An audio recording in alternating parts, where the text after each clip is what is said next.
पलक शर्मा 3 साल की थी तब इसके पिताजी ने तैरना सिखाने के बाद ये विचार किया कि इसको स्विमिंग कराया जाए। जब स्विमिंग करवाने लगे तो मैंने कहा कि भाई स्विमिंग में बड़ी कठिनाई है और यहाँ भीड़ बहुत पड़ती है, आप तैर नहीं सकोगे, आप डाइविंग में भेज दो इसको। पर डाइविंग थोड़ी रिस्क है, आप अगर रिस्क लेना चाहते हो तो भेज दीजिए मेरे पास। तो इन्होंने मेरे ख्याल से 5वीं क्लास के बाद मेरे पास भेज दी इसको। 4 साल मेहनत कराने के बाद पहला नेशनल खेला इसने 12 साल की उम्र में। उसमें स्कूल नेशनल में इसने 3 गोल्ड जीते और सब जूनियर नेशनल्स में 3 गोल्ड जीते। ऐसे पहले ही साल में 6 गोल्ड मेडल इसने जीते। उसके बाद चलती रही अभी तक इसने 14-15 गोल्ड है इसके पास। और अभी ये जो इंटरनेशनल जूनियर एशियन गेम्स हुई, सब जूनियर एशियन गेम्स हुई, उसमें हाई बोर्ड में ये फर्स्ट है। इंडिया में पहली लड़की ऐसी है कि जिसने गोल्ड मेडल लिया है सब जूनियर एशियन गेम्स में। साधन संसाधनों की काफी जो है समस्या आती है, किस तरह साधन में हमारे पास सिर्फ एक बोर्ड है, वो भी मैंने 40 साल पहले लड़के लगवाया था। ड्यूरोफ्लेक्स बोर्ड है। आजकल मैग्जीफ्लेक्स बोर्ड चल गए हैं, लेकिन बोर्ड नहीं होने की वजह से और टेम्पलिन नहीं होने की वजह से, अच्छी उच्च क्वालिटी की टेम्पलिन वैसे तो हमारे पास है पर वो प्लास्टिक की है तो उससे उछाल उतना नहीं मिलता है। उच्च क्वालिटी के टेम्पलिन होना चाहिए, पिट्स होना चाहिए, ट्विस्टिंग बेल्ट होना चाहिए।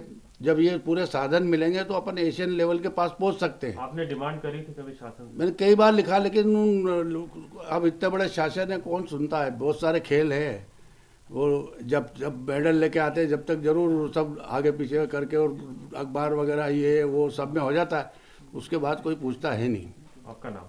रमेश व्यास, विश्वामित्र अवार्ड, मध्य प्रदेश। मेरा नाम पलक शर्मा है। मैं अभी 8th क्लास में हूँ और मैं डाइविंग करती हूँ।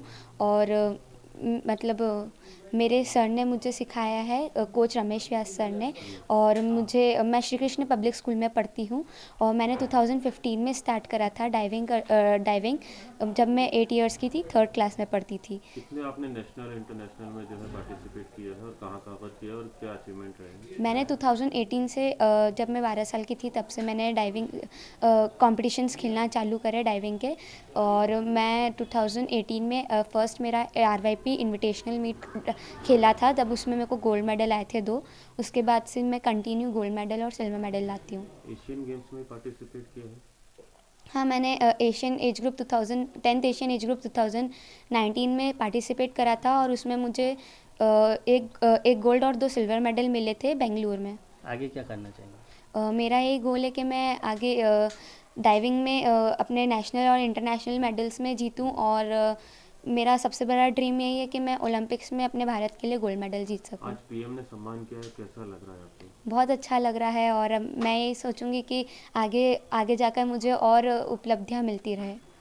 कोई आपके आइडियल हो या किस तरह से आप आगे फ्यूचर में प्लान कर रही हैं? हाँ, मेरे आइडियल अभी तक मेरे सर ही है और मैं उनको ही आइडियल मानती हूँ अपना। फ्यूचर में क्या करना चाह रहे हैं आप और दूसरे बच्चों को क्या मैसेज देना चाह रहे हैं? मैं दूसरे बच्चों को ये मैसेज देना चाहूँगी कि अब आप कोई से भी आप कोई से भी स्पोर्ट्स में हो या पढ़ाई में हो, कोई सा भी आप में हुनर हो, उसमें आगे रहकर आप अपनी मेहनत पूरी लगन से करें तो आपको अपनी सफलता प्राप्त होगी। फ्यूचर में क्या आप बनना चाह रहे हैं? फ्यूचर में जब मेरा ओलंपिक्स में मेडल आ जाएगा तो मैं जॉब वगैरह डिज़र्व करूँगी तब। घर से और शासन से कितना सपोर्ट मिल पाता है आपको? संसाधन की किस तरह से कमी खलती है? घर से मुझे फुल सपोर्ट है। मेरे पेरेंट्स भी मुझे बहुत सपोर्ट करते हैं। और साधन की कमी है कि हमारे स्विमिंग पूल में ना पिट्स है, ट्रैम्पोलिन भी नहीं है और बोर्ड्स भी नहीं है। तो हमें स्प्रिंग बोर्ड्स बहुत ख़राब हो चुके हैं, तो हमें नए बोर्ड्स चाहिए गवर्नमेंट से। और ट्रैम्पोलिन चाहिए और पिट्स चाहिए, ट्विस्टिंग बेल्ट्स, बहुत सारे साधन हैं जो डाइविंग में रहते हैं और हमको वो चाहिए और हम और ऊंची उड़ान ले सकें। आज अनुभव जो रहा पीएम से इंटरेक्शन का, किस तरह से रहा आपका? अनुभव तो बहुत अच्छा रहा और उन्होंने जो मोटिवेशन दिया उससे मैं बहुत मोटिवेट भी हुई हूँ। और मैं लोगों को ये मैसेज देना चाहूँगी कि अगर आप मोटिवेशनल वीडियोस देखें और आगे और मोटिवेट हों अपने लक्ष्य को लेकर। नाम उसने बहुत रोशन किया है, घर का भी काम करती है ऐसा नहीं है, बट जब खेल की बात आती है तो ये पूरा ध्यान उसी में ही लगाती है, और मैं तो यही सजेशन देती हूँ कि काम अपनी जगह है और खेल अपनी जगह है। तो जब ये नेशनल इंटरनेशनल खेलने जा रही थी या शुरुआत कर रही थी तब आप लोगों का क्या रिएक्शन था इसकी? थोड़ा उस वक्त हम नर्वस हो गए थे कि हाँ इतना दूर जा रही है, पर हमने सोचा कि नहीं, आगे बच्ची ये कुछ करेगी तो अपना ही नाम रोशन करेगी और हमारे गुरु का नाम रोशन करेगी। आज कैसा लग रहा है? प्रधानमंत्री ने आज आपकी बेटी से जो है सम्मानित किया है, उनको किस तरह से देखते हैं?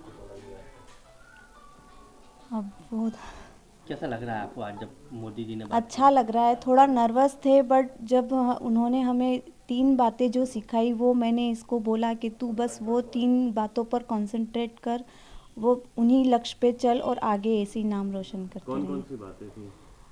बात ये थी कि जो आप मेहनत कर रहे हो उसे तो आप भूलो भी मत कि आपको ये करना है, और आज की जो आपने ये लक्ष्य जीता है इसे वहीं भूल जाओ। जो आगे का आप सोच रहे हो उसे आगे बढ़ाते रहें।